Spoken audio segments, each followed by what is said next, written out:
अब हम डिस्कस करने वाले हैं एड्रीनल कॉर्टेक्स। हमने एड्रीनल मेड्यूला डिस्कस कर लिया है।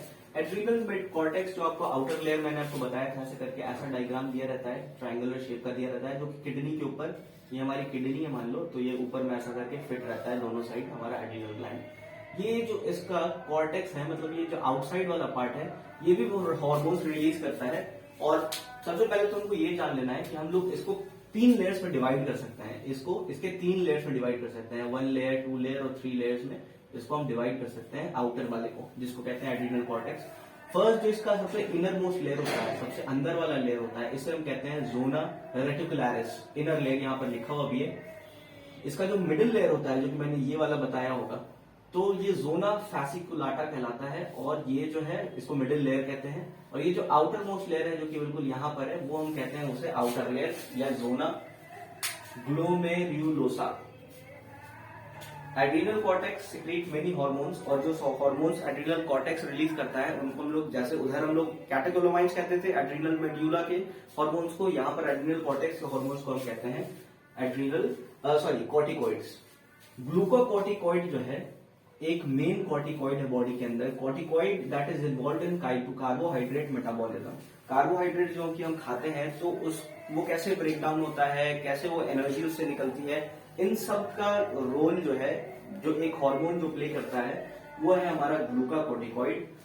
और ग्लूकोकॉर्टिकॉइड भी बहुत होते हैं बॉडी में, बहुत 2-3 तरीके के होते हैं, but cortisol is the main glucocorticoid in the body.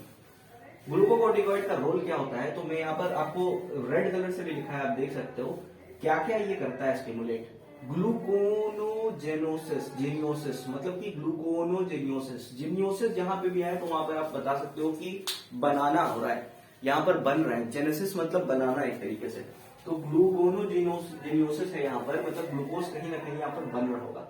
Lipolysis, जैसे जेनेसिस मतलब बनाना, वैसे लाइसिस मतलब ब्रेक डाउन, तोड़ना। तो ये स्टिमुलेट करता है ग्लूकोनोजेनोसिस। ग्लूकोज को तो बनाता है, लेकिन प्रोटीन को या लिपिड को तोड़ता है। लिपिड को मैं एरो डाउन से दिखा दे रहा हूं कि तोड़ता है। प्रोटीन को भी ये ब्रेक डाउन करता है, प्रोटीन को भी ये तोड़ता है। एक और चीज है इसमें कि ये इनहिबिट करता है, ये रोकता है सेल्यूलर अपटेक को, अमीनो एसिड के सेल्यूलर अपटेक को रोकता है, मतलब कि सेल्स को अमीनो एसिड अपटेक करने नहीं देता है, उसको रोक के रखता है। दूसरा है it maintains cardiovascular and kidney functions. ये एक बिल्कुल अलग तरीके का फंक्शन है ग्लूकोकॉर्टिकॉइड का, याद रखना है हम लोग को कि कार्डियोवैस्कुलर और किडनी फंक्शंस को मेंटेन करता है एड्रीनल कॉर्टेक्स। एक और फंक्शन यहाँ पर 2 और दिए हुए हैं, एक और ये देख लो कि ग्लूकोकॉर्टिकॉइड मेनली कॉर्टिसोल, जो मेन ग्लूकोकॉर्टिकॉइड है हमारी बॉडी का, ये इन्फ्लामेटरी रिस्पॉन्सेस भी प्रोड्यूस करता है और इम्यून रिस्पॉन्सेस को सप्रेस करता है।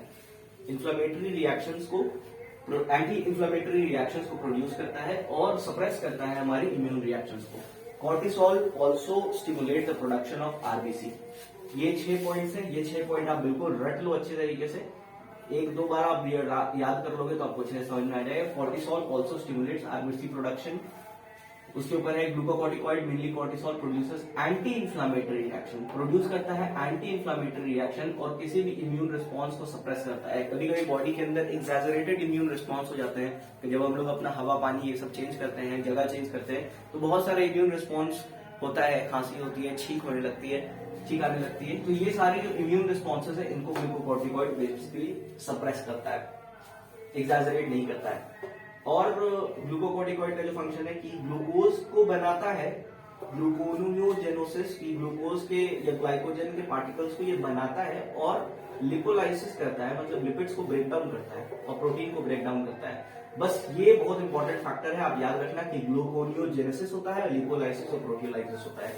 फिर सेल्स को ये इनहिबिट करता है cellular uptake of amino acids. It does not allow the cells to take up the amino acids. After that ये किडनी और कार्डियोवैस्कुलर फंक्शंस को भी मेंटेन करके रखता है। ओके, तो अभी मैं आपको बता चुका हूं पहले कि कॉर्टिकॉइड्स कहते हैं हम लोग उन हार्मोन्स को जो कि रिलीज करते हैं, एड्रीनल कॉर्टेक्स रिलीज करता है। तो इसमें बेसिकली हमारे पास 3 होते हैं, 2 ही दिया है ऐसे तो एनसीईआरटी में, पर मैंने बहुत सारी किताब में पढ़ा है कि ऐसा भी दिया हुआ है कि सबसे पहले तो हमारा होता है ग्लूकोकॉर्टिकॉइड, जो यहाँ पर दिया हुआ है।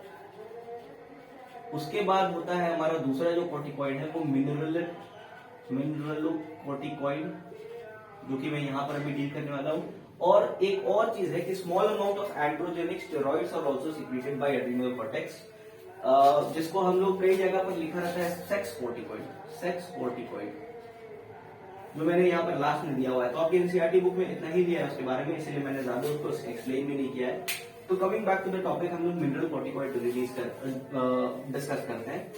Aldosterone is mainly the main mineral corticoid that is released in the body. और इसके क्या क्या फंक्शंस होते हैं? किडनी में हमारे रीनल ट्यूब्यूल्स होते हैं जिनके ऊपर ये एक्ट करता है और रीअब्जॉर्प्शन ऑफ एनए का रीअब्जॉर्प्शन और वाटर का अब्जॉर्प्शन बढ़ा देता है। मतलब अगर बॉडी में कमी हो रही है तो एल्डोस्टेरॉन रिलीज होता है, रीनल ट्यूब्यूल्स पे काम करता है और उनमें से ज्यादा एनए और वाटर को वापस रीअब्जॉर्ब कर लेता है, वेयर एज वो फॉस्फेट को और K+ आयन को एक्सक्रीट कर देता है।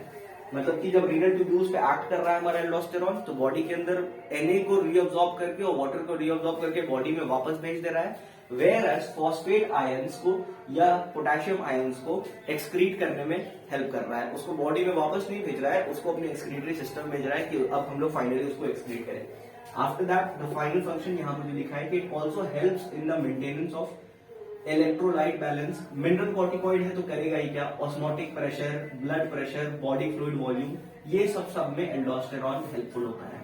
एक और चीज है जो लास्ट मैंने आपको बताया था कि सेक्स कॉर्टिकोइड होता है। ऐसा आपके बुक में नहीं लिखा हुआ है सेक्स कॉर्टिकोइड, लेकिन बहुत सारी बुक्स में लिखा होता है कॉर्टिकोइड। एक सेक्स कॉर्टिकोइड भी होता है जो कि एंड्रोजेनिक स्टेरॉइड्स रिलीज करता है। एंड्रोजेनिक स्टेरॉइड्स को रिलीज करता है फ्रॉम द एड्रिनल कॉर्टेक्स। और ये जो स्टेरॉइड्स है ये एक्चुअली जो हमारे सेकेंडरी सेक्सुअल कैरेक्टर्स है, जैसे कि axial hair, pubic hair, facial hair, ये सारी चीज जो है ये सेकेंडरी सेक्सुअल कैरेक्टर्स कहलाते हैं, इनको बढ़ाता है, सेकेंडरी सेक्सुअल कैरेक्टर्स को और इनहांस करता है, प्रमोट करता है।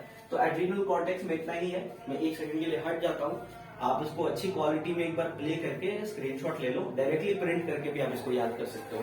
So that is all for the adrenal glands। अब हम लोग डायरेक्टली नेक्स्ट टॉपिक हम लोग जो करने वाले हैं वो है हमारा पैनक्रियाज। पैनक्रियाज में कौन कौन सा होता है? पैनक्रियाज का मैं पहले ही बता चुका हूँ कि एक्सोक्राइन और एंडोक्राइन पोर्शन दोनों होता है।